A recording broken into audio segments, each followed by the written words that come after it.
At eto nga siya, dumaan nga siya dyan. Salit na nga niya, mamaya lang po siya babalik. Pagkatapos namin kumain, at lakad pa rin kami ng lakad. Ang swerte ng mga bata ngayon, no?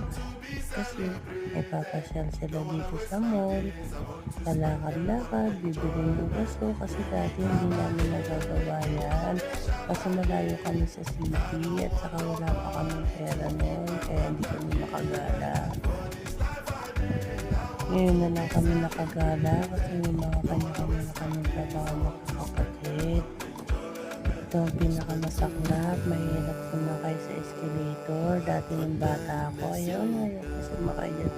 Kasi takot na takot ako, Charis. Kasi nga sabi baka daw maipit yung paa.